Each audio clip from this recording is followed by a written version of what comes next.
دوسرا درمیان سے نکل جائے. تو اس سلسلے میں اگر آقا کریم نبی مہربان صلی اللہ علیہ وآلہ وسلم جن پہ ہر لمحہ کرم درود و سلام ہمارے ترقی کا کارجہ اللہ پاک اس میں شامل ہوں. سیرت میں کتابیں موجود، پروگرام موجود، سب کچھ موجود، لیکن جو ہماری قومی صورتحال ہے وہ آپ اچھی طرح جانتے ہیں. تو اس پہ یہ کوشش ہوئی کہ بجائے یہ بتاؤں کہ آپ نے یہ کہا، آپ نے یہ کہا، آپ نے یہ کہا، آپ نے یہ کہا، اس کو آپ کے ساتھ ہی جوڑ دیا جائے. اس کے لیے واضح راستہ جو نظر آیا کہ جو آقا کریم نے علیہ السلام نے فرمایا کہ جنت میں میرے قریب وہ سب سے زیادہ ہوگا جو زیادہ درود پاک کہے گا. اور اگر تھوڑا سا غور کیا جائے تو یہ جنت کا معاملہ نہیں ہے، یہ ادھار سفر نہیں ہے. یہاں دنیا میں بھی مل رہا ہوتا ہے، رحمتیں، برکتیں، زندگی آسان ہو جاتی ہے، بند گلیوں میں راستے بننے لگ پڑتے ہیں. تو اس سے ایک کنیکشن میں بات ہوگی کہ آقا کریم کے ساتھ جڑنا ہے. جب وہ جڑ جائے گا، سیرت کے بارے میں جاننے کا شوق ہوگا، تو عمل کرنے کا بھی شوق پیدا ہوگا، وہ ساتھ کو جوڑے. اس درود پاک کی برکت سے ایک کنیکشن عطا ہوا قرآن مجید کے ساتھ. ایک جو گروپس کے ممبر ہیں وہ جانتے ہیں کہ 17 نصاب ایک سسٹم چل رہا ہے جس میں ہم 29ویں پارے سے ہم نے سفر شروع کیا تھا 2019 میں. اب ہم 25ویں پارے سے گزر رہے ہیں.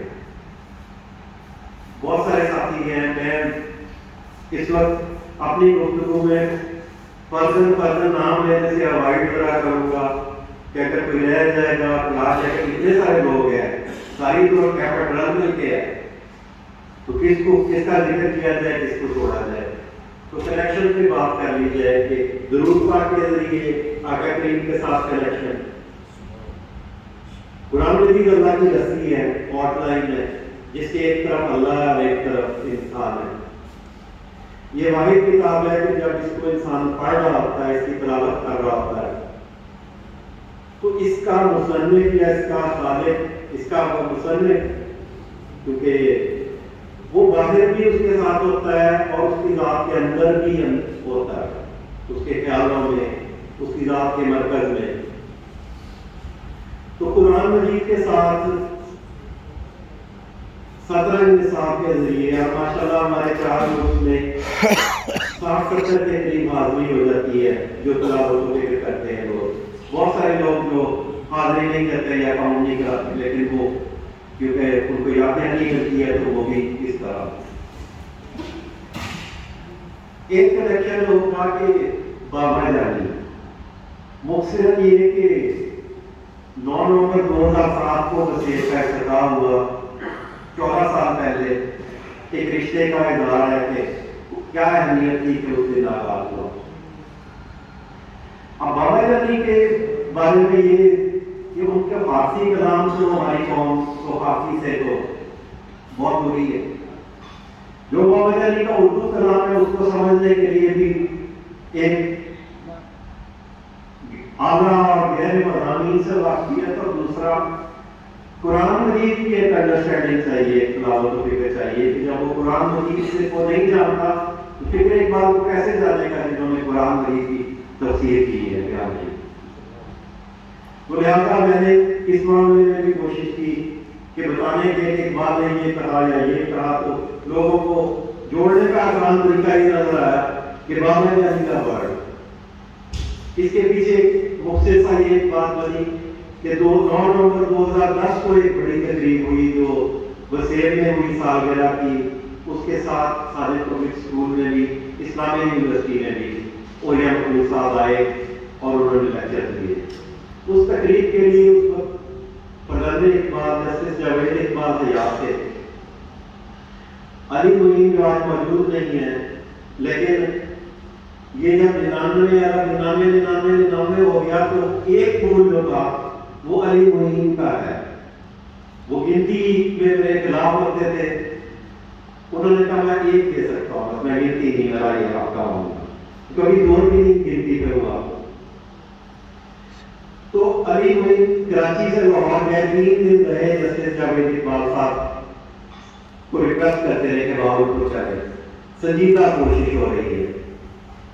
جب جسٹس صاحب کی صحت کی وجہ سے اور گھر والوں نے ان کو آنے نہ دیا، اس کے بعد ولیہ مقبول جان صاحب آئے. تو علی جب پہنچا تو 3 دن کراچی سے وہ لاہور گیا تھا، اس میں روز جاتا تھا جسٹس صاحب کے گھر. تو کچھ غصے میں تھا، ناراض تھا. تو ایک لیکچر اس کا ہوا کہ وہ تھوڑا سا خفا ہوا. دوسرا مجھے ایک دل میں ایک بات آئی خاموشی سے کہ جو روحانی باپ ہے ہم بی این اے کی محتاجی سے نکلے. جسٹس جاوید اقبال صاحب تو بی این اے ان کے فرزند ہے. اب میں ان کو بابا جانی کہوں گا اور اس کو وائرس بنا کے آہستہ آہستہ آہستہ آہستہ پھیلانے کی کوشش کروں گا. جب کنیکشن بن جائے گا تو کبھی بابا جانی کا شعر آئے گا، کوئی بات آئے گی تو شوق سے سنیں گے. 9 نومبر 2010 سے لے کے 2016 تک 6 سال کسی کو نہیں بتایا. 2017 میں 16 میں گروپس میں بات بابا جانی شروع ہوئی. اب تو دلچسپ بات یہ ہوتی ہے کہ شعبہ اقبالیات کے اساتذہ بھی جب انہیں بابا جانی میرے سامنے کہتے ہیں اقبال، تو مجھے لگتا ہے کہ یہ بات اگر ایک چھوٹی ٹارگٹ پرسنٹ میں 4 گروپس میں باولپور کے ایریے میں یونیورسٹی اور اساتذہ کے لیول میں اگر اس کو قبولیت مل گئی، قبولیت کیسے نہ ملے، اس کے ساتھ ضرور پڑھیں. تو وہ بات تیر ہو گئی. کچھ وقت کی بات ہے، میں زندہ ہوا یا نہ ہوا، پھر بات آگے، یہ خوشبو آگے پھیلے گی. اسی طرح کا کنیکشن جڑوں بھائی ترکی کے ساتھ، لال کا جوڑا سبز، مشرق کا مغرب. تو بنیادی فکر یہ تھی ترکی کے معاملے میں زیادہ احساس ہونے کی کہ 4 بڑے پلیئر ترکی، پاکستان، سعودیہ، ایران جو ہیوی ویٹ ہیں امت کے، ان میں سے 2 کے اپنے مسائل ہیں. ایران کے کچھ تعصبات ہیں، سعودی عرب کے اپنے کچھ تعصبات ہیں. ترکی اور پاکستان 2 ملک ہیں جو جن کے دل عشق مصطفیٰ سے دھڑکتے ہیں. کوئی شیعہ سنی یا کسی طرح کا تعصب نہیں ہے، اور یہی لیڈر ہے.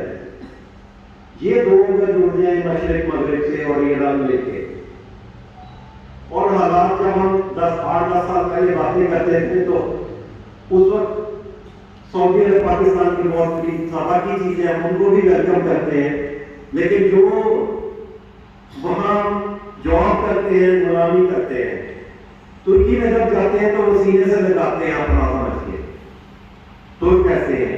تحریک خلافت چلی تو بڑے صغیر میں ماؤں نے اپنے زیورات اور یہ، تو ایک خوشی کی بات یہ کہ ایسے ایسے معجزات اس سفر میں ہوتے گئے کہ اب 11 مہینے ہو چکے ہیں. ایک آپ سے بات شیئر ہو رہی ہے، پچھلے سال نومبر سے کے آخر سے لے کے جو ترکی کے پاکستان میں نمبر 1 آدمی ہے وہ ترکی کے سفیر ہیں، ان کا نام مصطفیٰ یازیپل ہے. تو ان کے ساتھ ایک برادرانہ وہ مجھے جواب نہیں دیتے، لیکن مجھے بلاک نہیں کرتے واٹس ایپ پہ، مجھے ریڈ کرنا نہیں چھوڑتے. جو میری فیس بک پوسٹ اردو میں ہوتی ہے وہ روز انہیں بھی آتی ہے، چاروں گروپس میں آتی ہے، تو وہ برادر مصطفیٰ یازیپل کو بھی آتی ہے. ان کو میں جڑوں میں بھی کرتا ہوں، ٹویٹر بھی کرتا ہوں، سارا کچھ کرتا ہوں. وسیم اقبال صاحب کی تصویروں سے، ساجد بھائی کی تصویروں سے باولپور کا تعارف.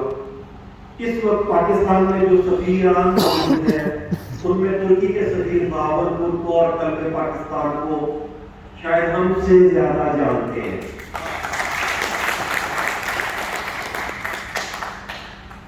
ایک کمی یہ ہے کہ باولپور سے گروپس میں تو بات ہو رہی ہے، لیکن فیس بک پہ یا باقی جگہوں پہ مسعود صاحب بول رہا ہے. کریں گے جب خواب محسوس صابر کا نہیں رہے گا، خواب سانجا ہو جائے گا. اور ایک اگر وہ مسجد وسطیٰ کے لیے آ گئے، 500 ایکڑ پارک، اس کے درمیان واکنگ ٹریک اور ٹورسٹ اٹریکشن، اور درمیان میں مسجد، باہر زمین دے، یہ ان کو بھی میں بتا دیتا ہوں. لیکن ان کو تب ان کی وہ جاگیں گے جب بہاولپور چیمبر کرے گا، جب اسلامی یونیورسٹی پہ گی، جب بہاولپور کی فیس بک پہ. تو اب یہ ایک سنگین میل طے ہوا. تو ایک تو مجھ سے درخواست یہ ہوگی کہ آنے والے دنوں میں ہم کوئی یونیفارم پوسٹ ڈیزائن کر کے اس کو جو ساتھی پسند کریں وہ ہفتے میں ایک دن ہو تو اس دن وہ اپنی وال پہ شیئر کریں، تاکہ بہت سارے لوگ ایک ہی پیغام، ایک ہی پوسٹ، تو وہ پھر اب بہاولپور میں خواب جلد ہو. یہ کچھ بکھری ہوئی باتیں تھی. اور اس طرح تو شکر ادا کرنا ہے اللہ تعالیٰ کا، نبی مہربان کٹیوں کی نگاہ سے کہ ہمارا بات اب تک بنی ہوئی ہے. فردن شکریہ ادا نہیں کروں گا. ایک دن کے نوٹس پہ یہ تقریب ہوئی، گروپس میں اناؤنس نہیں کیا گیا.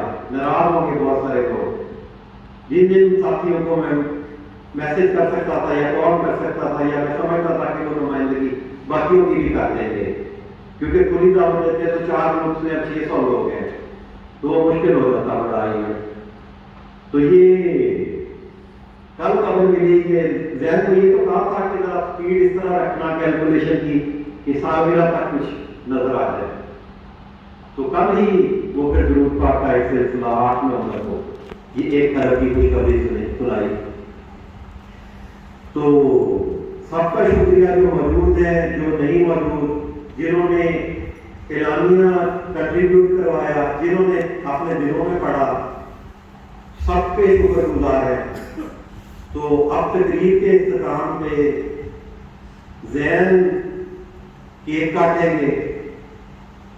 ان کے پاس خزانہ ہے ایک طرف کا، اب ہماری تو اوقات کسی کی رہی نہیں جن کے مقابلے میں. یہ کرسی پہ بیٹھیں گے، کیک کاٹیں گے، اور ہمارے لیے سب کے لیے یہ دعا بھی یہ بھی کروائیں گے. تو اللہ ہم سب کا حامی ناصر ہو. آپ کا بہت سا وقت لیا، بہت نوازش. السلام علیکم.